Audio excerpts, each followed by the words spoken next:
Sir एक प्रश्न ये उठता है कि जो किसान देसी गाय नहीं रख सकते, उनके लिए क्या विकल्प है? बहुत अच्छा प्रश्न आपने किया जोशी जी। हम भारत के यशस्वी प्रधानमंत्री श्रीमान नरेंद्र मोदी जी के बहुत आभारी हैं। उन्होंने कृषि, पर्यावरण, लोगों का स्वास्थ्य बचाने के लिए पिछले दिनों प्राकृतिक खेती को राष्ट्रीय प्राकृतिक कृषि मिशन बना दिया है और 1481 करोड़ रुपया इसके लिए निर्धारित कर दिया। इस योजना के अंतर्गत अब ये भी विकल्प लिया गया कि जो किसान देसी गाय नहीं पाल सकते, छोटे किसान हैं, तो उनके लिए भी इस नई पद्धति में तरीका अपनाया कि देश में जितनी गौशालाएं, पांजरापोल हैं, उनमें हम यूनिट लगा रहे हैं। तो वहाँ गोबर गौमूत्र से बीजामृत, जीवामृत, घन जीवामृत उपलब्ध होगा और उसके साथ जो रोग निवारण के लिए प्राकृतिक औषधियाँ, नीमास्त्र, अग्निअस्त्र, ब्रह्मास्त्र, सूंठास्त्र, 10 परनी, वो सब वहाँ पर निर्धारित कर दी गई हैं और वहाँ से उचित मूल्य में लोगों को प्राप्त होंगी। तो इस मिशन का इस रूप में भी एक बढ़ाने का तरीका अपनाया गया है। तो गाय की ही बात को सर आगे बढ़ाता हूँ क्योंकि बहुत महत्वपूर्ण जी। ये विषय है कि देसी गाय की नस्ल में सुधार क्यों ज़रूरी है? और दूसरा प्रश्न है इसके साथ जोड़ी देता हूँ कि सेक्स सॉर्टेड सीमेन जो है, तो उससे क्या लाभ होते हैं? देखिए, भी बहुत अच्छा आपने सवाल किया। ये भी भारत के प्रधानमंत्री जी की बहुत बड़ी किसानों के लिए देन हुई है कि सेक्स सॉर्टेड सीमन एक ऐसा विकल्प है जिससे गाय, भैंस, पशुओं को लगाने से वो बछड़ी ही देंगी, पाढ़ी ही देंगी। अच्छा। अब तक क्या था, देश में ट्रैक्टरों ने अब बैल की आवश्यकता को समाप्त कर दिया। जितने बछड़े पैदा होते हैं बेचारे ये यूं ही घूमते हैं, किसान के खेत में जाते वो मार के भगाते हैं, सड़कों पे घूमते हैं, एक्सीडेंट करते हैं। अब इनकी कोई आवश्यकता नहीं। तो इसका विकल्प ये है कि जो सेक्स सॉर्टेड सीमन है, पहले विदेश से हम विदेशी गायों का मंगाते थे। मैं स्वयं उपयोग करता रहा हूं अपने गौशाला में। मेरे पास 450 गायें हैं। अच्छा।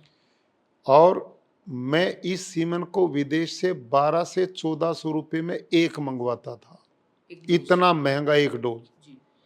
लेकिन अब भारत सरकार ने सेक्स सॉर्टेड सीमन की टेक्नोलॉजी भारत में विकसित कर दी है।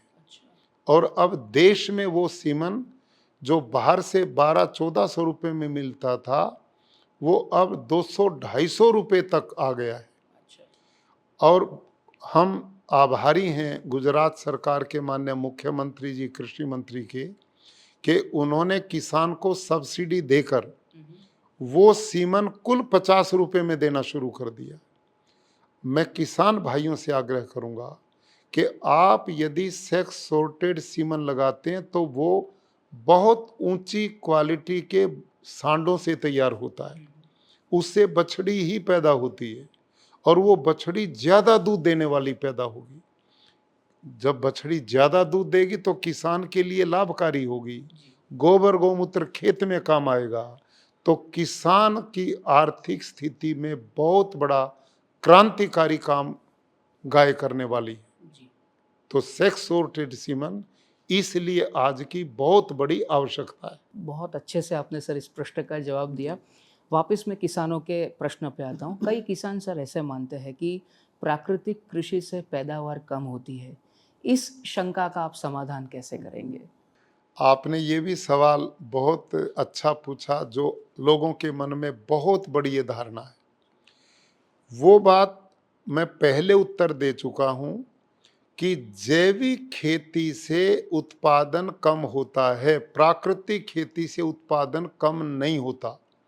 ये गलत धारणा, क्योंकि हम पिछले 30-40 साल से जैविक खेती को प्रोत्साहन करते हैं, तो आज देश के सभी लोग जैविक खेती और प्राकृतिक में कोई अंतर नहीं समझ रहे। यदि जब वो ये अंतर महसूस करेंगे कि जैविक खेती बिल्कुल अलग है और प्राकृतिक खेती बिल्कुल अलग है। वो शुद्ध गोबर की खाद पर आधारित है। हमारी खेती का मूल आधार सूक्ष्म जीवाणुओं को बढ़ाना है, और वो जो सूक्ष्म जीवाणु हैं गौ माता के पेट में जब हम जीवामृत घन जीवामृत के रूप में बनाते हैं तो वो सैकड़ों तरह के सूक्ष्म जीवाणु हैं जो आकाश में 78.5% नाइट्रोजन उसको खींचते हैं, उससे भोजन बना के पौधे को देते हैं। वर्षा जल बरसता उससे नाइट्रोजन हमें मिलता है, अवशेष हम देते हैं उससे मिलता है। और केचुआ जो प्राकृतिक खेती का बहुत बड़ा आधार है, जब हम जीवामृत घन जीवामृत देते हैं तो अर्थवर्म केचुआ अड़सिया इतना होता है खेत में कि मेरे एक एक एकड़ में 15-20 लाख तक अड़सिया काम करता है, और वो सारी धरती में छिद्र बनाता है, और उन छिद्रों से ऑक्सीजन धरती को मिलता है, वो फर्टिलिटी बढ़ती है। उन्हीं छिद्रों से वर्षा जल जितना भी होता है वो बहता नहीं, उन्हीं छिद्रों से धरती माँ के पेट में जाकर नेचुरल वाटर हार्वेस्टिंग सिस्टम का काम करता है। और ये जो केचुआ है, इसके पेट से जो मिट्टी निकलती है खा के, उसमें उसी खेत की मिट्टी से 6 गुना ज़्यादा नाइट्रोजन है, 9 गुना ज़्यादा फास्फोरस है, 11 गुना ज़्यादा पोटास है। और जब ये अड़सिया केचुआ मरता है तो धरती के 17 प्रकार के पोषक तत्व को पूरा कर देता है। और ये अड़सिया केचुआ अपनी जिंदगी में एक जीवन में लगभग 40 से 50 हजार बच्चों को जन्म देता है। ये सारा ऑर्गेनिक कार्बन का भंडार है, सूक्ष्म जीवाणु ऑर्गेनिक कार्बन के भंडार हैं। और ये जो धरती का पोषण करते हैं रासायनिक खेती ने सारे मार दिए। तो इसलिए धरती पे खर्चा बढ़ रहा है और उत्पादन घट रहा, लेकिन प्राकृतिक खेती उत्पादन नहीं घटेगा, इससे उत्पादन बढ़ेगा। और इसका प्रमाण गुजरात में इस समय 4 एग्रीकल्चर यूनिवर्सिटी और 5वीं अभी प्रदेश सरकार ने बनाई है प्राकृतिक यूनिवर्सिटी, जो भारत और विश्व की पहली प्राकृतिक यूनिवर्सिटी हलोल में बनी है। लेकिन जो 4 एग्रीकल्चर यूनिवर्सिटी पहले से हैं, इन सभी यूनिवर्सिटी में रिसर्च 3 साल से लगातार किया। और वहाँ के वाइस चांसलर महोदय ने मासिक हमारी मीटिंग राजभवन में मैं लेता हूँ, उसमें उन्होंने 3 साल की रिपोर्ट दी और ये सिद्ध किया कि जो उत्पादन रासायनिक खेती में है उतना ही उत्पादन प्राकृतिक खेती में पहले ही साल हो जाता है। और कुछ फसलें तो ऐसी हैं जो रासायनिक खेती से भी ज़्यादा पैदावार देती हैं और हर वर्ष बढ़ता जाता है। ये जो धारणा बनाई है कि प्राकृतिक खेती से देश में अनाज की कमी पड़ेगी, ये मिथ्या धारणा है, ये कतई गलत धारणा है। भाई, जब धरती की उर्वरा शक्ति बढ़ेगी तो उत्पादन बढ़ेगा, धरती की उर्वरा शक्ति घटेगी तो उत्पादन घटेगा। रासायनिक तो धरती की उर्वरा शक्ति को घटाने का काम करते हैं और प्राकृतिक उसको बढ़ाने का काम करते हैं, तो उत्पादन का सवाल ही पैदा नहीं कि घटे। गुजरात में इस समय 7-8 लाख किसान प्राकृतिक खेती करते हैं, देश के अलग अलग भूभाग में करते हैं। मैं अपने खेत के 200 एकड़ में करता हूँ, हमारा तो उत्पादन कम नहीं हो रहा, बढ़ता ही जा रहा हर बार। मेरी धरती का ऑर्गेनिक कार्बन रासायनिक जब मैं करता था 0.2234 पे था, आज मेरी सारी धरती का ऑर्गेनिक कार्बन 1 से ऊपर चला गया, 1.7 तक चला गया, इतनी उपजाऊ बन गई। बिल्कुल, तो ऐसा कह सकते हैं कि लागत कम करना और मुनाफा बढ़ाना इस प्राकृतिक कृषि से बिल्कुल संभव है। बिल्कुल संभव है। जी बिल्कुल। सर, आपसे एक कहानी अगर आप साझा करें कि जिन्होंने, आपकी तो है ही एक कहानी, और एक कोई केस स्टडी आप साझा करना चाहें कि जिससे प्राकृतिक खेती उन्होंने अपनाई और उन्होंने सफलता पाई, ऐसा कोई? एक तो मैं स्वयं इस बात का प्रमाण हूँ। गुरुकुल कुरुक्षेत्र में जाकर हमारा खेत लोग देख सकते हैं, सारे देश से, बाहर के देशों से भी लोग देखने आते हैं। गुजरात में 1-2 नहीं है, सैकड़ों किसान ऐसे हैं कि जिनका उत्पादन बढ़ गया, ऑर्गेनिक कार्बन बढ़ गया और वो बहुत खुश हैं। आपके एक रतिलाल करके किसान हैं गुना तीतपुर में, भुज के पास।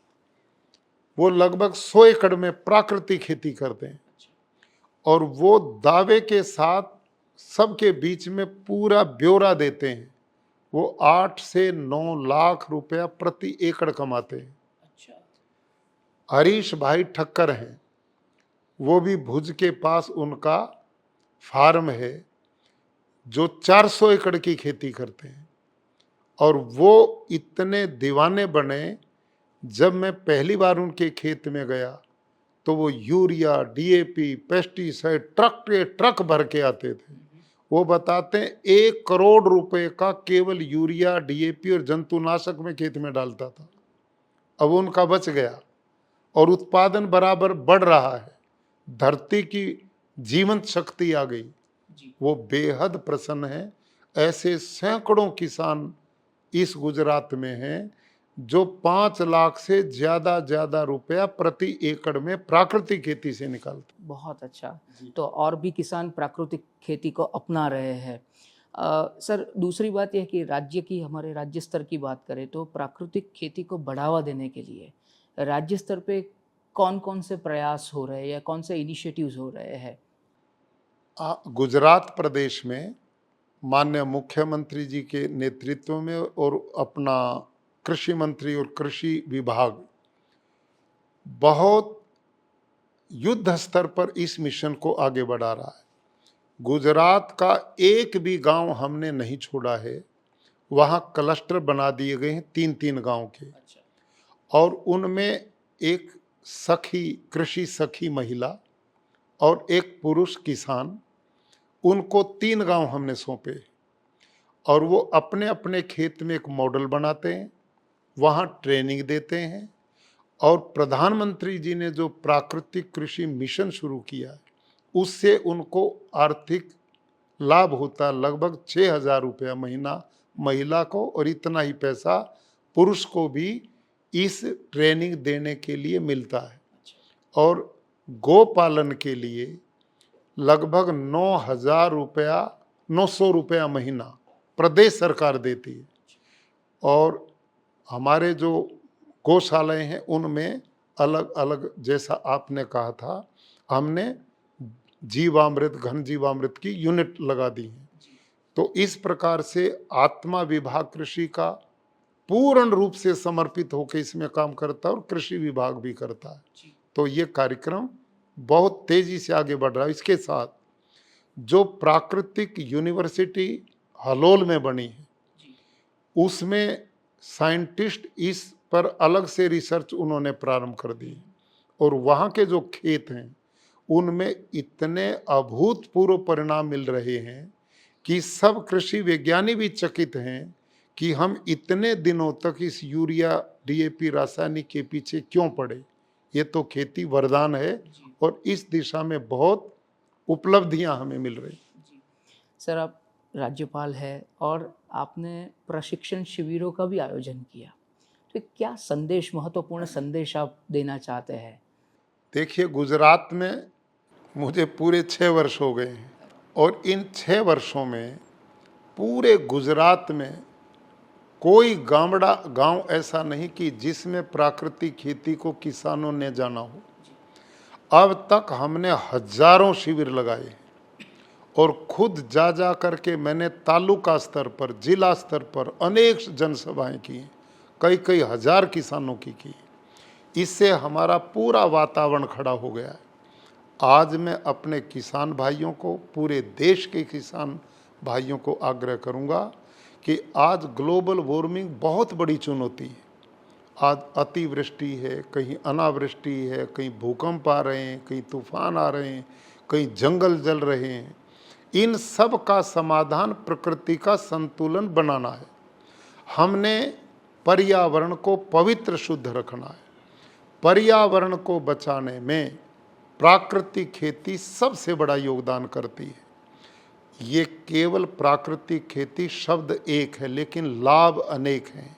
इससे पर्यावरण बचेगा, इससे धरती माता का स्वास्थ्य बचेगा, इससे पानी संवर्धन भी होगा और पानी की शुद्धता भी बनी रहेगी। इससे हमारे अन्न शुद्ध पवित्र होंगे, लोगों को निरोगता प्रदान करेंगे। इससे देसी गौमाता का संरक्षण संवर्धन भी होगा और भारत देश का अरबों खरबों रुपया जो विदेशों में यूरिया डीएपी के लिए जाता है वो बचेगा, तो भारत की समृद्धि का रास्ता भी बनेगा। तो ये पूर्ण कल्याणकारी है, सबके स्वास्थ्य और जीवनदायिनी है। इसलिए प्राकृतिक खेती को हमें अपनाना समय की आवश्यकता है। जी, प्राकृतिक खेती को अपनाना समय की आवश्यकता है। एक और प्रश्न मन में उठ रहा है सर कि क्या स्कूल और कॉलेज के पाठ्यक्रम में प्राकृतिक कृषि के बारे में जानकारी इसी उम्र से हो, छोटी सी उम्र से, तो ये कितना महत्वपूर्ण होगा अगर इसको समाविष्ट किया जाए? जी, ये बहुत अच्छा है। भारत सरकार ने जो हमारे सीबीएसई के स्कूल्स हैं उनमें प्राकृतिक खेती के पाठ्यक्रम को शुरू किया है और प्रदेश सरकार ने भी 10वीं 12वीं के जो छात्र हैं उनके पाठ्यक्रम में भी प्राकृतिक खेती को प्रारंभ किया है। और जितनी यूनिवर्सिटीज़ हैं, एग्रीकल्चर यूनिवर्सिटी, उनका भी पाठ्यक्रम बना दिया गया है। इसी राजभवन में हमारे 10-12 एग्रीकल्चर साइंटिस्ट 8-10 दिन तक बैठे थे।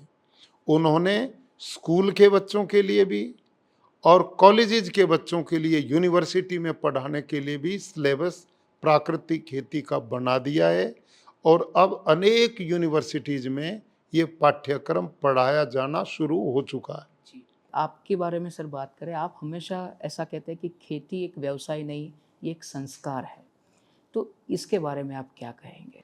निश्चित रूप से भारतीय संस्कृति जो है वो आध्यात्मिक है। हम केवल पैसे के लिए नहीं जीते। हमारे जीवन में वो विचार हो कि मैं जो खेती करूं, पैसा तो वो दे लेकिन किसी का जीवन ना ले। आज जो रासायनिक खेती की जा रही है, हम सब जानते ये जहर है। मैं अखबार पढ़ रहा था, कर्नाटक में एक परिवार के लोगों ने ऐसे रात को सोने से पहले चने खाए और चने खा करके सो गए। उस परिवार के 3 सदस्य उसी रात में मर गए। पाया कि उन चनों में पेस्टिसाइड पड़ा था। अगली बात, अभी 3 दिन पहले दैनिक भास्कर अखबार में एक न्यूज छपी जिसमें उन्होंने 105 माताओं के जो अपने बच्चों को दूध पिलाती हैं, हमारी मनुष्यों की माताएं, ऐसी 105 माताओं का दूध लिया। सब में पेस्टिसाइड पाया, यूरिया पाया, अनेक तरह के विष पाए। अब से 4-5 महीना पहले एक डॉक्टर ममता शर्मा साइंटिस्ट हैं, उन्होंने अपनी एक रिपोर्ट प्रस्तुत की जिसमें उन्होंने 30 ऐसे बालक लिए जो 1 महीना में पैदा हुए। उनके ब्लड सैंपल लिए, टेस्ट कराए तो सब में ही पेस्टिसाइड पाए। उस माँ का दूध टेस्ट किया, उसमें यूरिया पेस्टिसाइड पाए।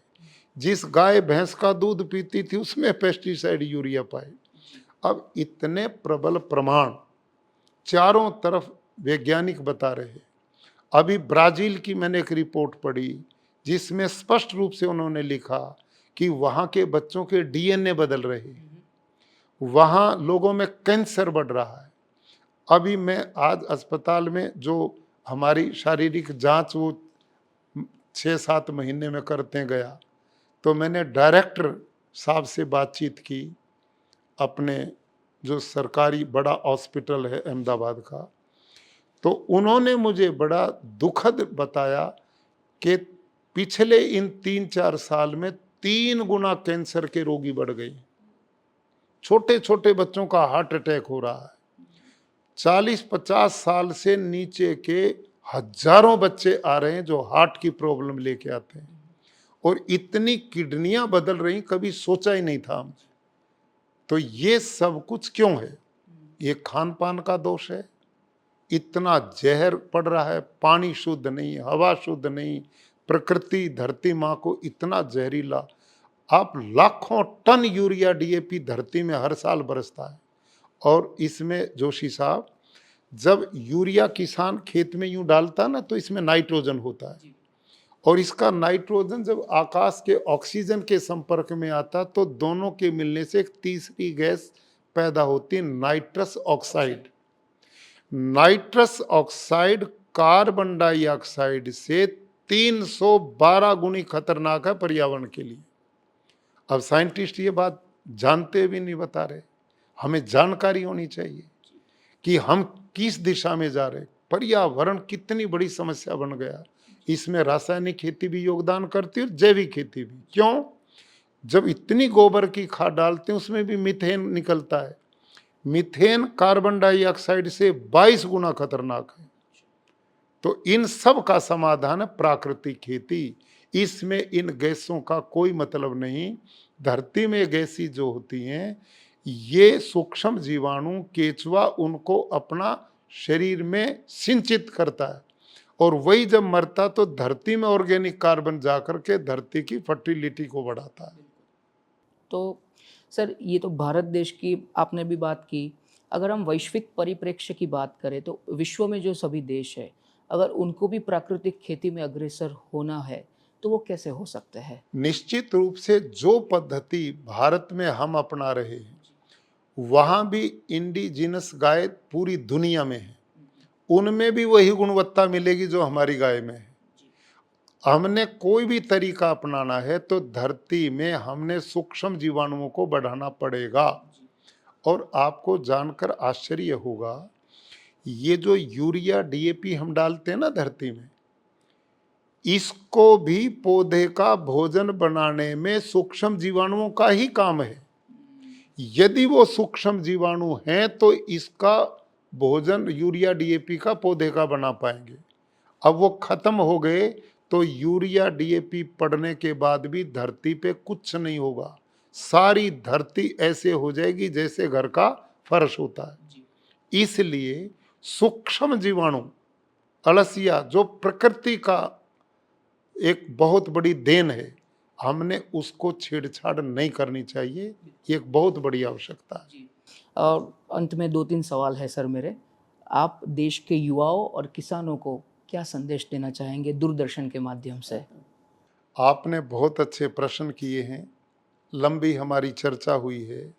मैं सभी किसान भाइयों को, युवाओं से आग्रह करूंगा, युवा देश का भविष्य है, उसका स्वस्थ रहना राष्ट्र की प्रगति का आधार है। तो वो जितने भी लोग देश में, चाहे उपभोक्ता या किसान हैं, उन दोनों को समझना पड़ेगा।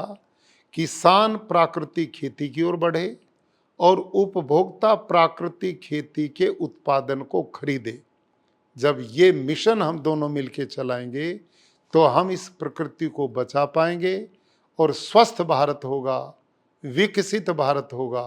प्रधानमंत्री जी जिस मिशन के साथ रात और दिन इस राष्ट्र के उत्थान में लगे हैं, उस मिशन की हम पूर्ति करने में सहयोगी बनेंगे। सर अगर ये संवाद कोई किसान देख रहा है अभी और उनको प्राकृतिक खेती शुरू करनी है तो उनकी पहली 3 प्राथमिकताएं क्या होनी चाहिए?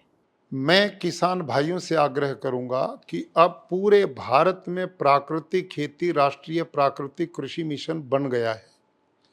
अब इसके प्रशिक्षण शिविर चलेंगे, पूरे देश के अलग अलग भागों में चलेंगे। तो सभी किसान भाई अपने अपने प्रदेश में कृषि विभाग के लोगों से मिलें और उनसे आग्रह करें कि उन्हें वो प्राकृतिक कृषि करने की ट्रेनिंग दें, और जो ट्रेनिंग दें उसे आप खेत में लागू करेंगे तो आपको इसमें बहुत अच्छी सफलता प्राप्त होगी। लेकिन अंत में यदि हमने प्राकृतिक खेती के ईमानदारी से पूरे आयाम पूरे नहीं किए तो हमें उचित लाभ नहीं मिलेगा।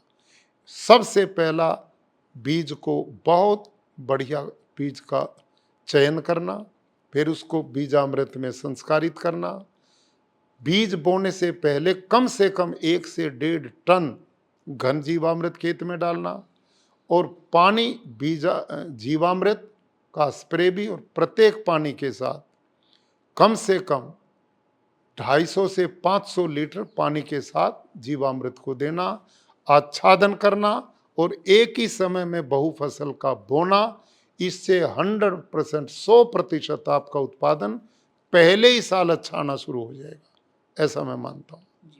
अंत में सर, क्या आप मानते हैं कि एक दिन भारत प्राकृतिक कृषि प्रधान देश बन सकता है?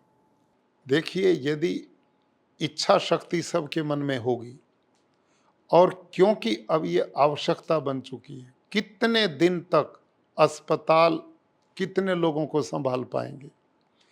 और मैं ये समझता हूं कि स्वस्थ मनुष्य, स्वस्थ शरीर में ही स्वस्थ आत्मा और मन रहते हैं।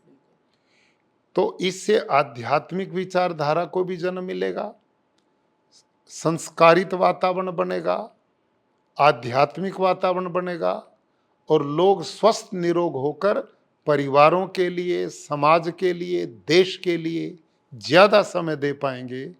तो इसमें सबका कल्याण होगा।